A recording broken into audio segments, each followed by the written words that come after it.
चोरट्यांना आता देवाचीही भीती राहिलेली नाही। अजूनपर्यंत मंदिरातील दानपेटी तसेच वस्तूंची चोरी होत होती, पण इथे तर चोरट्याने देवाची मूर्तीच पळवली आहे। बांगलादेशच्या खुलनामधील हे दृश्य आहेत। आर्य हरी सभा मंदिरात एक व्यक्ती आला, पण तो दर्शन घेण्यासाठी नाही तर देवालाच सोबत घेऊन जाण्यासाठी आला। तो दुसरा तिसरा कोणी नसून चोरटा। त्याने मंदिरात श्रीकृष्णाची ब्रॉन्झची मूर्ती बघितली आणि काय, मंदिरातून कृष्णाची मूर्ती घेऊन चोरटा पसार झाला। असं करून चोरट्याने देव देव्हाऱ्यात नाही या अभंगातील शब्दच खरे।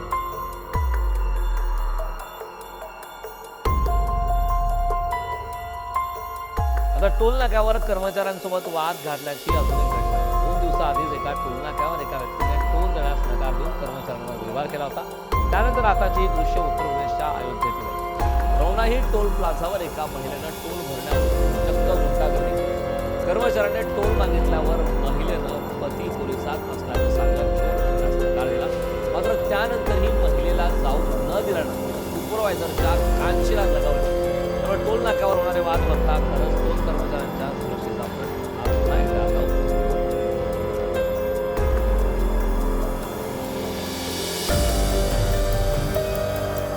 फक्त गुंडच नव्हे तर काही वर्दीचा माज असणारेही गुंडांप्रमाणे वागताना अनेकदा दिसतात।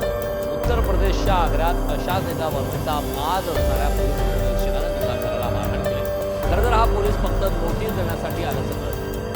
नोटीस घेण्यासाठी दुकानदार बाहेर आला इतकीच काय ती आगळी, मात्र दुकानदाराकडून जे घडलं त्यावरून संतापलेल्या या पोलिसांना ग्राहकांसमोरच थेट दुकानदाराला मारहाण करण्यास सुरुवात केली। वर्दीतल्या माणसानं नागरिकांना सहकार्य करायला हवं, त्याशिवाय सर्वसामान्यांना शांत निर्भयपणे जगण्यासाठी वातावरण निर्माण करायला हवं। मात्र या साहेबांच्या कृतीमुळे दहशतच निर्माण झाली।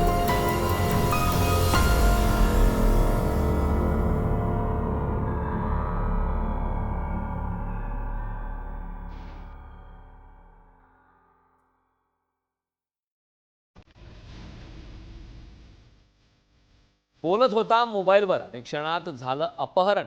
उत्तर प्रदेशच्या दिल्ली सहारनपूर हायवेवरील तरुणाच्या अपहरणाचा व्हिडिओ हा व्हायरल झालाय। हायवेवर मोबाईलवर बोलत असताना या तरुणाला 10 ते 12 जणांच्या टोळक्यानं अचानक त्याला मारहाण करत त्याचं अपहरण केलंय। यावेळी तरुणाला मारहाण करत त्याला गाडीत बसवण्यात आलं।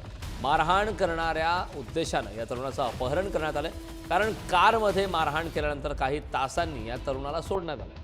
या अपहरण आणि मारहाणीच्या घटनेनंतर नातेवाईकांनी पोलिसात तक्रार केली। या प्रकरणी 3 संशयितांना पोलिसांनी अटक केली।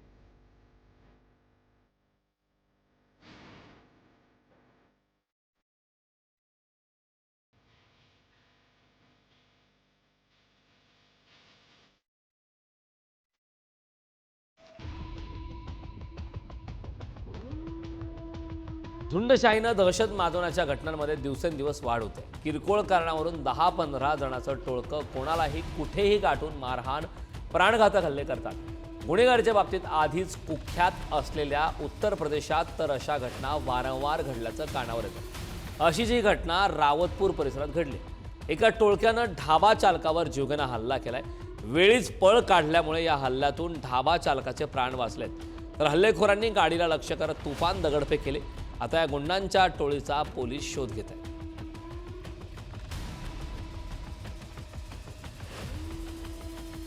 दारूच्या नशेत प्रत्येक वाहन चालकाला एखाद्या फिल्म मधील ऍक्शन सीन करत असल्याचा भास होतो। हा भरधाव वेग कोणाच्या जीवावर बेततो तर कोणाचं मोठं नुकसान करून जातो। जळगावच्या जामनेर परिसरात एका मध्यरुंद ट्रॅक्टर चालकाने भरधाव वेगात येत धुरळा केलाय। नशेच्या अवस्थेत ट्रॅक्टरवरचा ताबा सुटल्याने त्याने ट्रॅक्टर हे थेट रस्त्याच्या कडेला पार्क केलेल्या दुचाकीवर धडकावलाय। यात 8 ते 10 दुचाकींचं मोठं नुकसान झालं।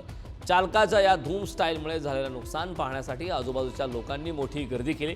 यामुळे एकाची नशा कुणाचं तरी लाखोंचं नुकसान करून जाऊ शकते, यात काही वाद नाही।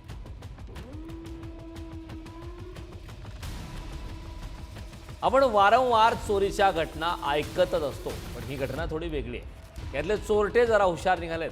या चोरटे महोदयांनी चक्क ज्वेलर्स दुकान गॅस कटरच्या माध्यमातून फोडण्याचा प्रयत्न केलाय। मंडळी, हा व्हिडिओ आपल्या बदलापुरातल्या कमल तलावाशेजारचा आहे। पहाटेच्या सुमारास 2 अज्ञात चोरट्यांनी टाळा तोडून चोरी करण्याचा प्रयत्न केला, मात्र स्थानिकांच्या सतर्कतेमुळे त्यांना यश आलं नाही। या प्रकरणी बदलापूर पश्चिमेकडून पोलीस ठाण्यात चोरट्याविरोधात गुन्हा दाखल करण्यात आलाय। सीसीटीव्हीच्या मदतीने पोलीस आरोपींचा शोध घेत आहेत. त्यामुळे बदलापुरात अशा घटनांमध्ये वारंवार वाढ होत असल्यानं नागरिकांमध्ये भीतीचं वातावरण आहे. त्यामुळे या चोरट्यांना चांगला धडा शिकवण्याची मागणी त्या ठिकाणी स्थानिक नागरिक करत आहेत. मंडळी, या दृश्यात दिसणारे चोर जरा हटके निघालेत. या चोरट्यांनी एकदाच 2 दुकानं फोडून नवा विक्रमच केलाय का याचा शोध घेण्यात येत आहे. मंडळी, हा व्हिडिओ आपल्या हिंगोलीच्या औंढा नागनाथ येथील आहे. यावेळी मुख्य बाजारपेठेत भुरट्या चोराने मोबाईल शॉपी आणि SBI ग्राहक सेवा केंद्राचे शटर तोडून रोख रक्कम पळवल्याची घटना उघडकीस आली. चोरट्याने शहरातील एका कॉलनीतून एक दुचाकी देखील पळवले. मात्र मोटरसायकल चोरी करणारे आणि दुकान फोडणारे चोरटे एकच आहेत का याचा आता पोलीस शोध घेत आहेत. दरम्यान चोरीच्या घटनेमुळे व्यापाऱ्यांमध्ये मात्र भीतीचं वातावरण निर्माण होतं. माणुसकी किती तळागाळाला टेकले याची जाणीव हा व्हिडिओ पाहून होते. कारण मंडळी, ज्या पतीसोबत 7 जन्म सोबत राहण्याची गाठ बांधले त्यालाच गाडीनं चिरडण्याचा प्रयत्न पत्नीनं केल्याचं कळतंय. ऐकून धक्का बसेल, पण हेच सत्य आहे. मंडळी, दृश्य आहेत मध्य प्रदेशच्या ग्वालियरमधली. पत्नीचे एका युवकासोबत असलेले संबंध पतीच्या लक्षात येतात तेव्हा तिचा पाठलाग करत असताना पत्नी आणि प्रियकर बसलेल्या गाडीच्या तो समोर येतो. ती गाडी थांबवण्याचा तो प्रयत्न करतो, पण पत्नी आणि प्रियकर मिळून नवऱ्याला गाडीने चिरडत तिथून सुसाट गाडी पळवतात. या घटनेत सुदैवानं पती बचावलाय, मात्र त्याला गंभीर जखमा झाल्याचं कळतंय.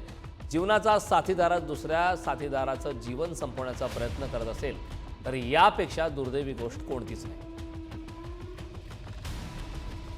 प्रत्येक वेळी जीव मुठीत घेऊन प्रवास करावा अशी स्थिती हल्ली निर्माण झाली.